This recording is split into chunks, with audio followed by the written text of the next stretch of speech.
What? It's supposed to be live.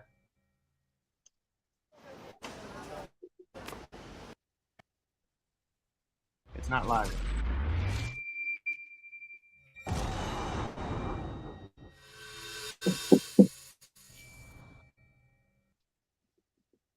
Well, we're not live. I don't know what's going on. It's showtime. Go live.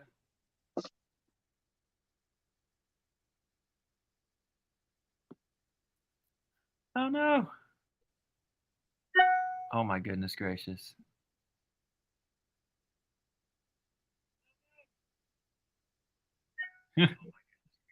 We are live now. Please, for the love of everything holy, you guys will have to wait. I'm doing a live broadcast here. Jeff, I apologize. You know how it is when you got these groupies that follow you around. They just love people that make balloons and kids magicians like that. So there must be at least 1,000 outside the door. Security's doing their best to keep them away. They're like banging on the door. I mean, where are you, Darryl? Man, I'm in my motorhome, and they're like zombies. I mean, they're crawling all over the motorhome, trying to get through the windows and stuff. It's horrible. It's tough. I never seem to learn how to twist balloons. Ever since then, it's been this way. All right, ladies and gentlemen, welcome back to the Copeland Coins live stream here with our special guest, the amazing, the talented, the super funny, Mr. Darryl Miller, who is joining us from his travel trailer, heading out to shows. I understand he is a busy performer, and he's made time for us today. I'm super excited. We've got the live stream working. You guys hear my little flubs at the beginning, so it is working now. Yeah, working. Oh man, Darryl, it is good to see you, man.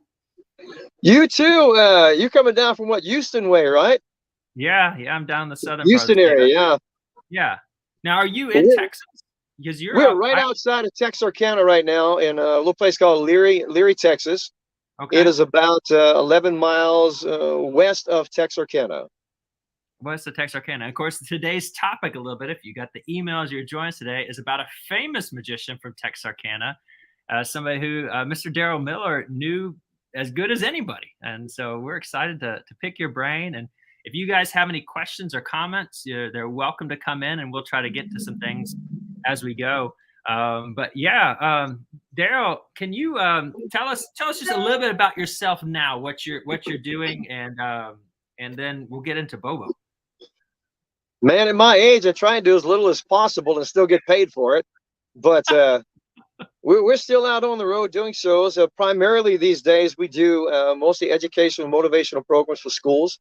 Before pre-COVID, we were doing about 200 performances a year in 12 states. We've cut that back now. We're still doing about 100 plus. Still, only 100 plus shows. You don't realize how many of us watching right now are just amazed at that number. That is incredible, Darryl. Well, no, it really pales in comparison. Bobo in his heyday with Miss Lillian, they were doing 400 plus shows a year, man. 400. And I doubt that will ever be replicated. I'm blessed and to be able to do what I do, for sure, and earn a living at it. There's a lot of people would gladly do it for free if they could. I'm not any more talented than anybody else. We just really work hard at it, enjoy what we do. Yeah, absolutely. That shines. And just talking to you, your passion for magic, your passion for entertaining and educating kids in school assemblies, it's just top notch. And I can't help but imagine, and you shared some of that, is it's inspired by Bobo. And can you break that down for us real quick? Because you shared some with me earlier, but 400 shows in a year, how is that even possible? Yeah, I mean, it's crazy. I think you and I touched base on it last night when we were doing sound check and stuff, but they had it down to a science. I mean, it was a fine science. It was a beautiful thing to watch. He would pull up to a show, and literally from the time they got out of their car, and he didn't drive a big fancy van, and it was a car, and they would get out, and from literally the time they got out of the car, he could start a program in 15 minutes. It takes They me had, like you know, 3 hours. seriously, they had 3 cases they would carry in. Most of the time, they would use the sound system at the school. If for some reason they didn't have one, he had a little portable system he could set up in 2 or 3 minutes. Yeah. Um, he would set up the 3 side tables. That was his job. He would set up the center table, the 2 side tables, and Miss Lillian would pull out the first 3 effects for that particular show. Okay. He had 4 different shows that he would carry to the schools. Wouldn't repeat one until every 5th year. But she would pull out the first 3 tricks, set them up on the table. He was setting up the tables, and they were ready to go. So Yeah. as the show would progress, she would, when he would use a trick, we'd place it back on the table. She would bring a new one out, pick the old one up on a tray, bring it back, and pack it. Okay. And so when the show was over, it was over. They were Yeah. packed and ready to go. He would grab his check, grab his money, and they'd be out the door. And usually the schools were close enough where, sometimes you'd have to do 2 performances at a school, but they were doing 4, and in some cases 5 performances a day Yeah. at schools. And Wow. they would work 35, 40, about 35 weeks out the year doing the school circuit. And then Wow. they do other things as well. But yeah, that feat in and of itself, I doubt will ever be replicated. You know, Yeah. I just can't imagine. I mean, it's just hard to. I don't know. I would say there's competition. There's just the endurance factor to do that for so long. That is. yeah. Well, there is in the sense there, but and as Bobo said, magic evolves, and you have to evolve with it. And Okay. back when he was doing it, we didn't have the internet. We didn't have all these big mega specials on TV. Copperfield Uh-huh. came along, and around the holidays, people would look forward to that. And so, usually, the only magic that folks were exposed to was what they seen at their local magician or some magician passing through town. And so that's where he came in. But now you see all these things. You can, but man, it's hard to get by with just a set of hippity hop rabbits. You have to bring bigger stuff now. And so bigger Yeah. stuff takes longer to set up. You need assistance. Okay. And so it takes longer to break down. So you can't get in and out in 15 minutes. My normal setup time is about 45 to 50 minutes to set up. About 30 Yeah. minutes I can get out. 35 I can get out of there. Uh-huh. But in some Yeah, I instances it think that just would takes be longer. probably typical for somebody doing your line of work. Just to think that he moved that fast is just phenomenal. So I just help me out, Daryl, a little bit. For those that aren't familiar with Bobo and really don't know, like, can you break it down a little bit? Because most of us, if we're here, we're checking out the live stream, we're familiar with this book. It's The New Modern Coin Magic by JB Bobo, and it's all about coin magic. And so, what did Bobo perform? Like, what kind of magic is he performing? Nothing but coins for these kids? Like, what kind of stuff is he doing? It's really he did coin magic, obviously, and he was very, very good at it. And Yeah, in some videos. but he wasn't really noted as a coin magician. That is just a Huh. collection of coin effects from various people all in the magic industry. Yeah. And if anybody's going to be serious about magic, either as a hobby or as a living, you got to Uh-huh. have this book. I mean, if Yeah. you don't have it now, you need to get a hold of Jeff and get a book from him over there, because everything you want to know about coin magic is in here. Everything that you ever want to know. And so I'm not bragging, but there's my copy right there, and that's Yeah. autographed by Mr. Oh. Bobo right there. And Oh, wait, so, hey, hold that up there. Oh. and he would always say, that I said he'd always wanted people to call him Bobo, and I would always call him Mr. Bobo. Uh-huh. And because I just had that respect, and he'd always be Mister to me. Yeah. So, but his You name was always say JB that. Bobo. You always say that, and when you talk about his wife, Miss Lillian, you're very Yeah, they special. were married for a long, long time. They worked together, for so long, and And she was the inseparable. one you said she's working the show, she's packing things up and Yeah, making yeah, things happen. they were so good, Jeff. They were so good at it. She magicians have to read an audience. Like when I set up for a show, if I'm doing an hour show, I probably have an hour, 20 minutes material set back, and I Uh-huh. will change things on the fly. And Okay. so you have to read an audience. Some things may not go over well as something else. There's many times Mr. Bobo didn't know what was coming out. Miss Lillian would read What? the audience. Yeah, yeah, and she would change on the fly. She would bring something else out that she thought would go over better. They were that in sync with each other, and he would pick Can it up like never miss a beat, man. I cannot imagine if I mean I think Yeah, if we rehearsed it or talked about it, my wife doing that to me, but like I don't know what I would do. I'm sure I'd yeah. roll with it. I'm on stage, but I can't They would always, imagine. as do most magicians. You have something either on your person or something readily accessible to where sometimes things may break or something, that you can grab it on the go and nobody's the wiser because you don't Of want dead course, time yeah. on stage. Yeah.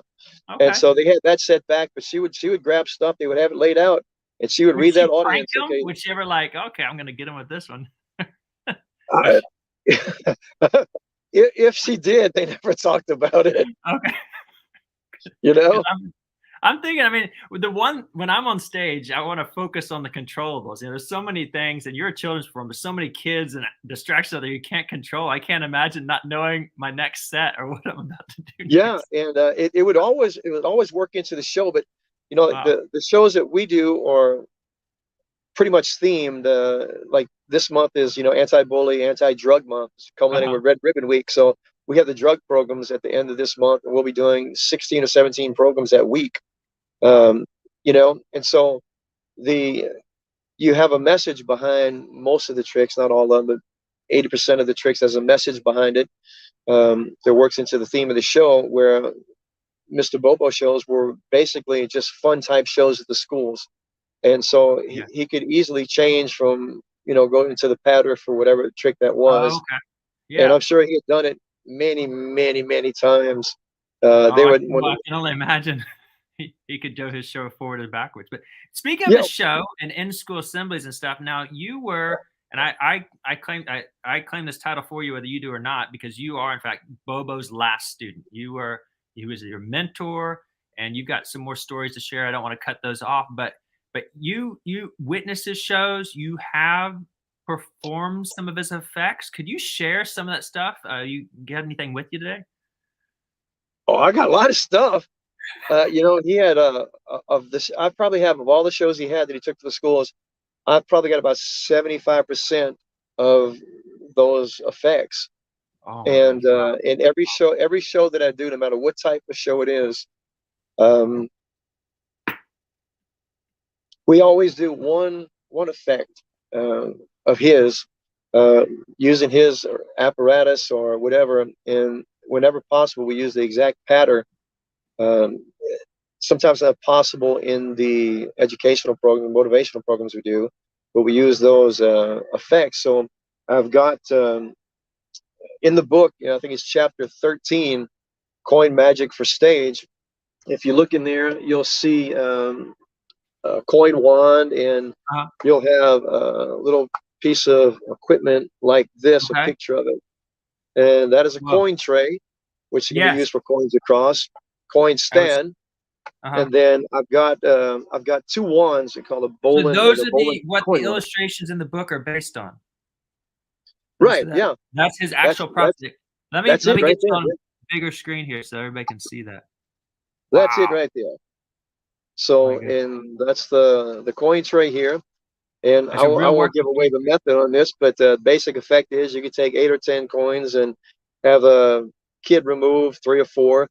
You place them on this stand. You can vanish them one at a time, visually in your hand, all together, and Yeah. then you dump the remaining coins in some spectators' hands on the other side of Uh-huh. the stage. You make the 3 or 4 disappear. He's got 6 in his hand. You make the 4 disappear, and then they reappear in his closed hand, where he has 10 coins now. You vanish 4, and he's got the full 10 back in his hand. Wow. And you just mentioned and that I know the illustration is in the book I was looking for right now, and I can't remember. Did you say the page number or the chapter? It's in It was chapter 13, I believe. okay. Coin magic for stage, a stage coin magic. Okay. It's probably maybe the second or third effect in that chapter.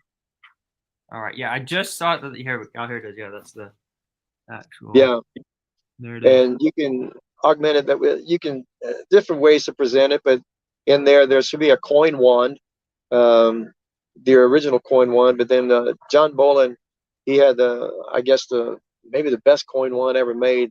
Bobo had a couple of those, and one that he used in the shows. And then I've got a brand new one that's never, with a letter from Bolin himself, that's in Wow. there. It's in mint condition. It's never been used. It's still stored. Wow. Wow. So here comes a question actually from the audience. Christopher Weber asked, did Bobo make his own props? It's kind of, Did he make his own props? yeah. Some of them he did, yes. Let's see what I got here. Oh, yeah, here. This is a flip box I got right here. Okay. That he made. Bobo made this. Oh, And wow. of That's course, beautiful. what's that? That's beautiful. Yeah, he made this himself. He was actually a carpenter. Really? And did carpenter. We did window dressing and stuff for department stores here locally in Texarkana. Okay. But of course, he would put something in the box here to vanish, Okay. whatever it may be, and just drop it in there. And he would always put confetti in his boxes like that. Really? And then, Back yeah, in the day. yeah, and then it would just, you flip the box over and it vanishes to where there's just nothing in there. Whoa. And so the confetti would fly out, and then you can take it back out if you want and pull it back out. Nice. Wow. But he would use this this piece here. This is the very first piece he ever gave to me here, Okay. if you can see it. And you would take and vanish those silks like this with that flip box right there. Uh-huh. And you'd put them in a box and he would vanish the silks like that. And then you would take and he would set this on the table over there, vanish the silks, and then do a little bit of business with the magic wand or whatever. And then, of course, the silks would come back, tie it to the frame. Yeah. Yeah, absolutely. Now, Dumont Chris, I want to say it's Chris. He mentioned that's how used by dove magicians, right? That box is used by doves. But tell us about Bobo and his animals. Did Bobo use doves? I'd never seen him use doves. He didn't use live animals at all. He said they were stinky and smelly and posed a problem when they had to stay in a hotel. He didn't stay in hotels that often. Yeah. He worked a close radius, and for the amount of shows that he did, got to have a lot of respect for that. But he would use, in fact, I've got this guy here now is probably about 60 years old, which is unthinkable for, an animal like that. But he's probably 60, 70 years old, and he's seen his share of shows. But Yeah, he has. but this is Bobo's rabbit. This is Mr. Bobo's rabbit right here. Wow. Wow. I can't imagine. I don't know how many shows it's seen, but that's his actual rabbit right there. Oh, he made all his own cases for his stuff. This is the case for the prop I just showed you. Uh-huh. He would make all his own cases, and if you have the tape from Steven's Magic Emporium of his shows, this is the effect. Okay. This is the finale of the show right here. All right. Which is the box and the confetti vase here, where it produces the 8-foot big American flag and the 6-foot butterfly rice silk from there. Oh, but wow. he made all of his own cases, for certain, and made a lot of his own props and stuff. Yeah. Joe Stevens has the rights to some of those. Uh-huh. The coolest one that, man, was really awesome was there's an effect where you could pick presidents, and they had a big spools of thread on a stand, like 6 or 8 spools of thread. You would pick the color, and it had blank cards and silks, and you would pick a president. And of course, it was a force with rough and smooth on the cards. Okay. But the effect was, and then you put a rope into a bag, and you would pull out. It was crazy, and you'd pull out the picture, the picture of the president you chose on the card, and then when you pull the silk out, the picture of the president was embedded into the blank silk, and that particular color thread was now gone. It was an empty spool. Wow. A whole empty spool. What was the audience reaction to stuff like this? I mean, It was crazy because, and Joe Stevens bought the rights to that, but they never produced it because they couldn't find a way to produce it and make money off of it because it was so advanced. But yeah, but I can just imagine the people at that prime just going crazy over seeing something like that. yeah, and Bobo was again, his primary thing was with kids, but he could take a coin out of his pocket and entertain 50 kids for 20 minutes with a coin. I've Yeah. seen it, and but he was so skilled at getting reactions from a kid's audience, either by his facial expressions, his inflection of his voice. He was so good at that. And when I met him back in New Orleans, where I'm from originally, way back when I must have been, I don't know, 12, 13. He did a Yeah. lecture down there Keep going, at a but magic shop. his facial expressions, I just want to share with people, but keep going. Yeah.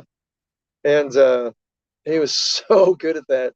But I had no idea he was from here Okay. until I moved here. And we seen a gentleman walking through a mall one day, and I was with a guy, and I said, that guy looks so familiar.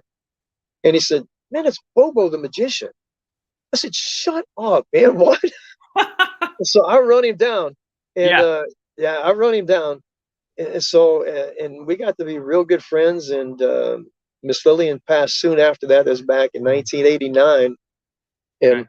we just got to be real good friends. We'd go hang out at his house, and he'd come to my house. We'd go to lunch, dinner, magic meetings that we'd go to. We'd go to magic shows, and he would always, bring different things and show me.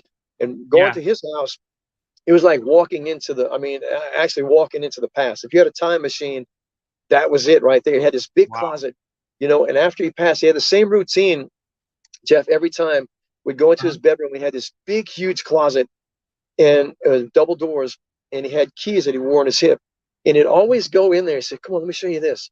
And he'd go in there, and he'd go to the blinds, and he'd look out the window, and he'd close the blinds.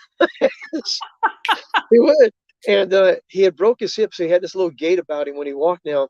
And he'd go in there, and man, it was just shelves of, like women carry their shoes. Uh-huh. He had magic apparatus and stuff, all kind of stuff. And just, oh my God, everything that was in there, and pictures of the people that he had worked with and performed with. And it was just, boy, it was just an awesome time just to go in there. And he'd always bring out something and say, here, take this with you and go work with it. And he would do his pattern. And he said, you make up something on your own, and we would. He'd come back and show it to me, give me something else. And I said, man, and I didn't want to take it. And he said, no. He said, this is really, he said, I'm not doing this much anymore. He said, this is really too good of stuff to leave here.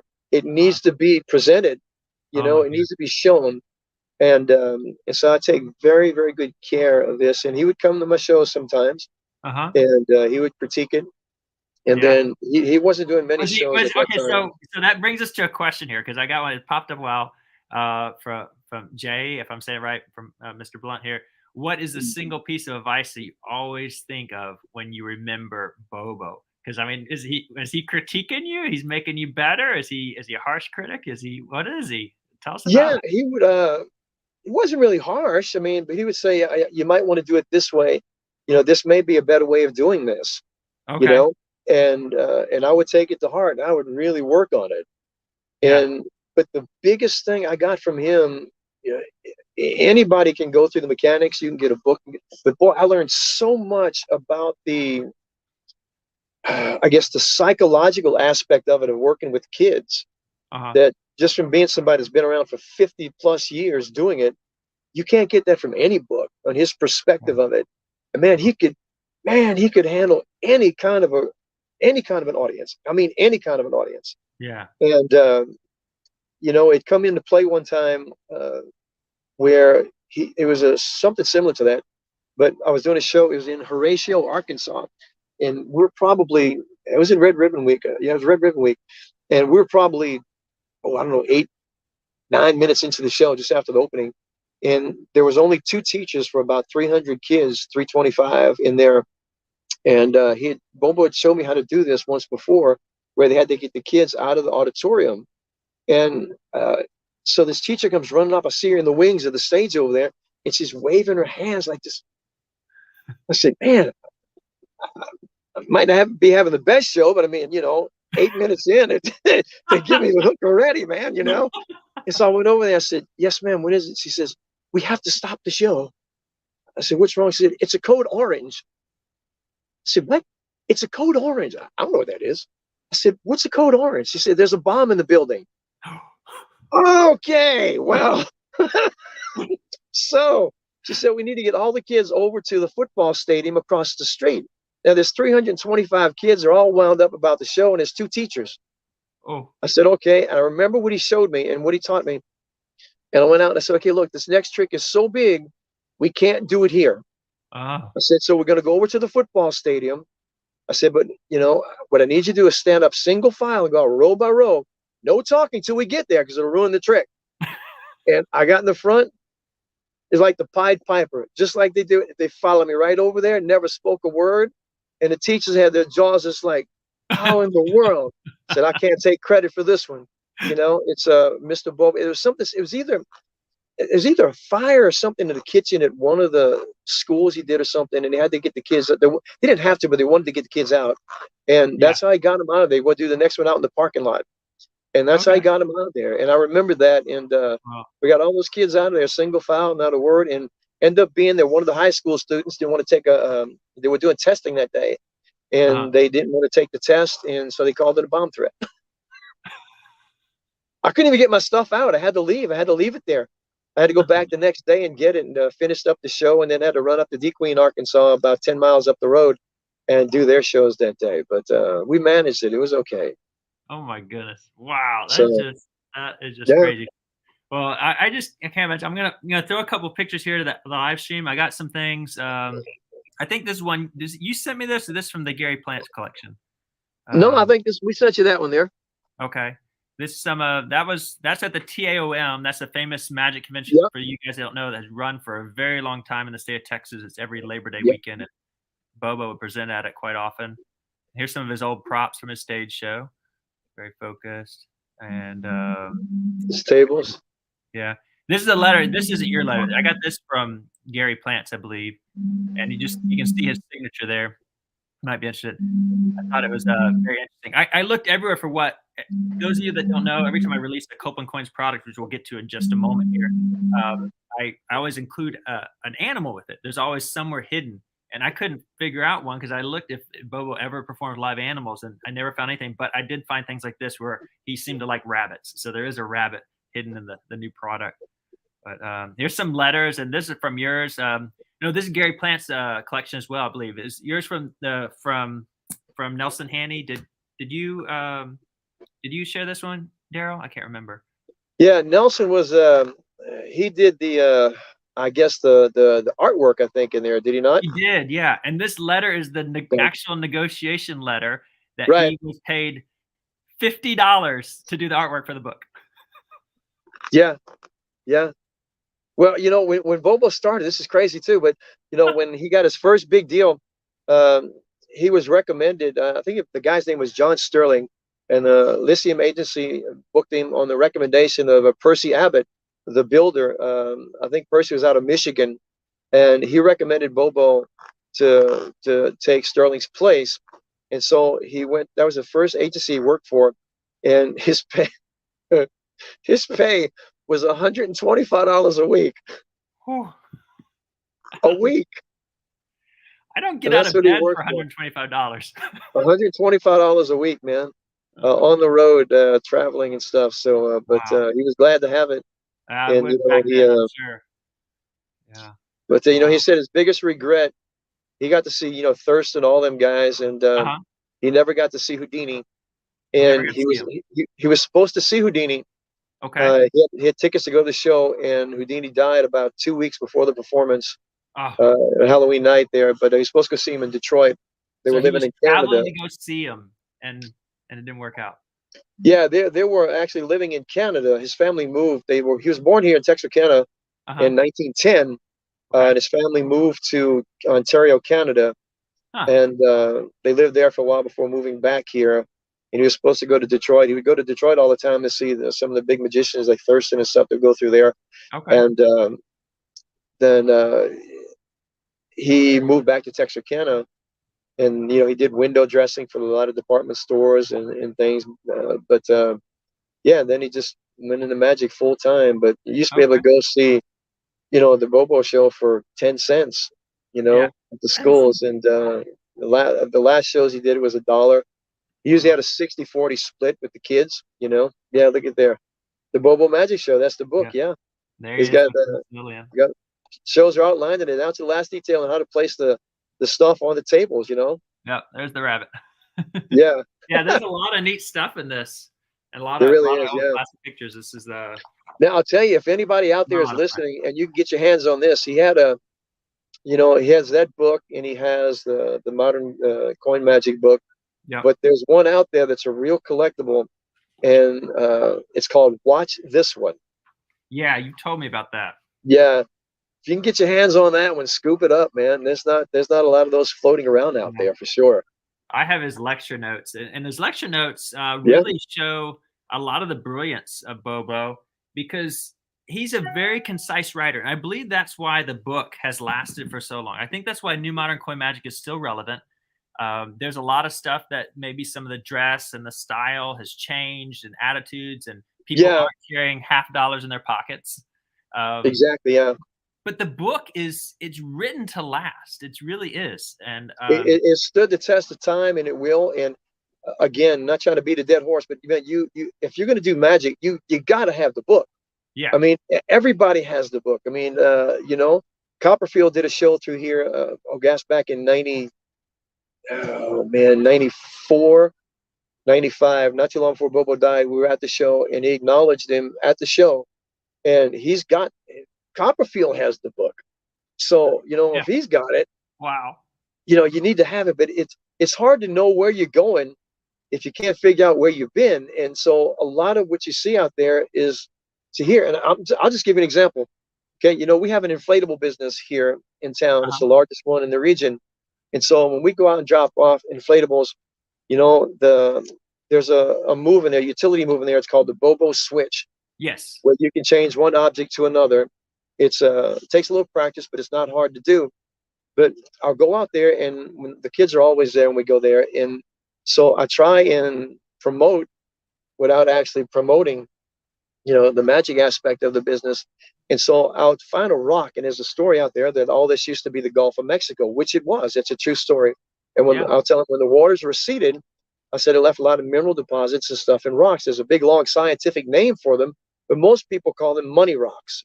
And I'll look around and I'll pretend to find one of the money rocks. Yeah. I say, yeah, and I'll hand it to the kid. They'll look at it and say, you see those little dots and specks in there? Well, that's the precious metals that was left behind when the waters receded. And I'll do it, and I'll have like a quarter or nickel, whatever I have, and find and palm it, and I'll do the switch, and I'll squeeze it, and I'll say, and then what happens is it changes, and that's why people call them money rocks. Boy, their eyes just get like huge like this. And boy, they say, right away they go digging for more rocks. You can always tell where we've been because I got a load of gravel coming in with all these rocks. Yeah. And so what I do is I say, but that's not the best part of the trick. I said, I've done this for like 30 years. I said, it works every time. I said, if you'll take that quarter and put it under your pillow tonight, when you wake up in the morning, you'll have a brand new $1 bill. I said, and don't forget to tell mom or dad I said that before you go to bed. Now, and I'll pull my card out, and I say, now look, if it doesn't work, you call this number and I'll know who to see about it. And so what I do is, now I've got a way to present my card. Yeah. But on the back, what they can't see is I'm holding it like this, and then I'll hand it to the parents like this. But on the back, I've got $1 bill. And on the inside, I've got it signed. Thanks for getting the bounce house, and thanks for letting me be part of your day. I'll just put a little note on it. Yeah. Well, they'll never spend that $1, and they'll never get rid of this card. Yeah. And so it's very easy to do. And that one simple move in that book right there, I guarantee you, has repaid the price of that book. Whatever I paid for it back then has repaid that 200 times over. I have probably booked at least 100 shows. Wow. At least that, off of that one simple move and this right here. Yeah. So if you guys out there can see that, get your card, get your $1, learn the Bobo switch, and you'll never lack from work. right there.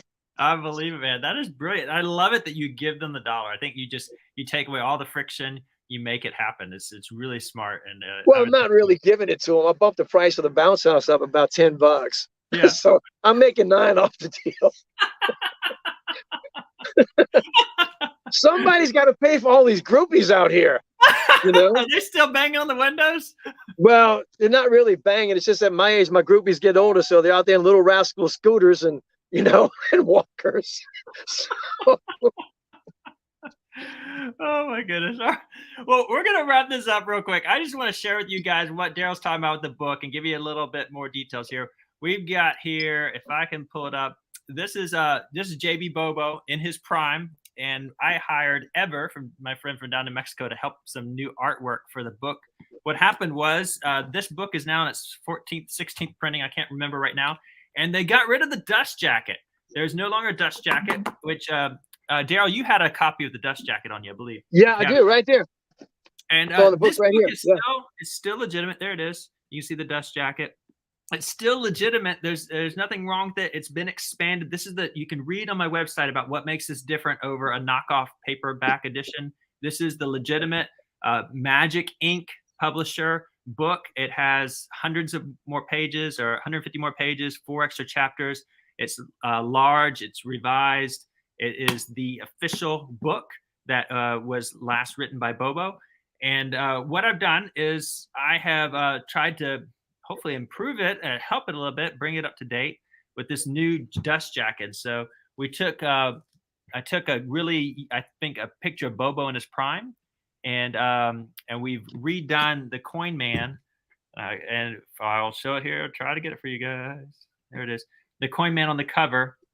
He has been redone, and this is a tribute to Bobo, as he had this dual career, which you just heard Darryl share about. He performed in schools. So here he is in I like to think it's like his last performance in a schoolhouse, and the spotlight is created by a setting sun in the window, and Bobo is performing his magician act, like this mythical appearance of coins, like he might perform at a TOM convention or for all the magicians, but he's performing in the schoolhouse. And so it says, how would you like to see, Jeff, the last trick he ever performed before his death in the hospital? It's in the book. It's on the Stevens video. Really? It's in there. To be the witch doctor coin. But this is also the oldest piece of magic that he owned. This is a coin, for a German coin, a Trimark from 1912 that he used to perform that trick. But this is the trick that he used, and he performed it in a hospital for the nurses before he passed away. Actually, about 2 hours before he passed away. But that's the trick right there. That is it. The witch doctor coin. Wow. But he was performing on his deathbed. Is that what I just heard? Yeah, he had broke his hip again, second time, and he was just never the same once Miss Lillian passed, and his Miss Lillian's sister moved in and tried to take care of him, but he just wasn't the same, after that, and he realized that when he retired. I think in '94 he did his last show, passed away in '96, but he was just you can't be with somebody working every day for 45, 50 years, and then they're gone. And so, but he was just different. Yeah. And I don't want to say he just gave up, but he just didn't have that drive that he had. Well, I mean, he wasn't cheated. I mean, he had some years on him. 86, so, I believe. Is that right? Yeah, 86. Yeah, 86 years. September 12th, 1996 is when he passed, and I was celebrated his birthday. Yeah. Yeah, and I was very, very fortunate to, very honored to do the broken wand ceremony at his funeral, and so that was awesome. An honor for me. And you have a wand from that? Is that correct? Well, he had a couple of wands, and the one they sent with him was from we put in the casket with him, the one he used in his shows. This is one of his wands here that was given to him by Blackstone, Harry Blackstone. Wow. It's a walnut wand, very, very nice piece of magic here. But so we have that one. He rarely used this one. Sometimes he used for close up, but very rarely did he use this one. Pull it out, more of a conversation piece, and tell him where it came from. But yeah, we've got that. And but man, again, to your audience out there, you got to have the book, man. Get a hold of Jeff, get the book, and even if you got I can't. It's hundreds and hundreds of effects in there, It's but lifetime material for sure. So yeah, yeah, and so you'll never get through it all, and you may not ever learn all of it. But man, if you could just learn 5 or 6 of things out of there, like I said, that one move, that Bobo switch, you can work it into so many things. And again, with one business card and $1, and that one simple move, I have booked literally hundreds of shows over the years using that one simple move. And yeah. so, and you're welcome to use this. I don't know if I invented it or reinvented it or whatever, but you got my permission to use it because Oh, I thanks, use it a Daryl. Thanks bunch. for sharing that with us. Yeah, that's Yeah, incredible. and No, so I wish I could use it. figure out how I've monetized off this book like you, but I would say that, well, look at the website address below, and that this has been foundational for Yeah, exactly, moves man. out of this And book.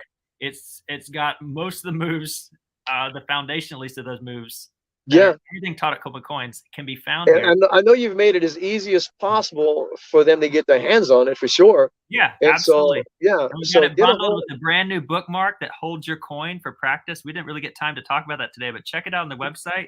Got Yeah, some great colors. I even have it in the original. This is what I call Erdnase Green. This is the Erdnase first edition. If you're a fan of card magic, you'll recognize this color from first edition Erdnase books. yeah. And these are great bookmarks. You can check them out on the website. It shows how they work, and they hold your coins for practice. We got the books. Yeah, thanks for sharing that with Daryl. Thanks for helping me market. But I'm going to give you the final word. You guys can check this out at copelandcoins.com. But Daryl, is there any final thing you would like to share with us about this amazing magician, his life? Man, you always say, when you're on the road, don't skimp on food, eat what you want, you know, and when you're Uh-huh. out there, and I've taken that to heart for sure. But he would always say, what do you want people to remember, about the shows? And it would never be the magic. It would always be the fun. Mm, Have fun at what you do. And, and the other advice he told me, if you're going to do it as a business, get someone else to handle the business aspect of it for you. Because okay. if you have to do the business end of it, it becomes a business and it's not nearly as enjoyable. And I've Mm, always done that. So I have somebody else that handles that business end of it for me. And so I yeah. just go and concentrate on the shows. The girls will be here in a little while. We'll be pulling out and heading out to the shows if I can get these groupies away from the door. But You might run them you know, over. it shouldn't be hard. They can't go very fast on those little rascal scooters. So, but man, get the book, get to work on it, have fun. If you have any questions, send them to Jeff. Jeff can send them to me. I'll be Yeah, glad to well, answer any I'll tell questions that people you where have. you're at. You listen, guys. Daryl is the example of success. Like he says, people handle his bookings. He is busy. He's evidence of it. He's in the motorhome.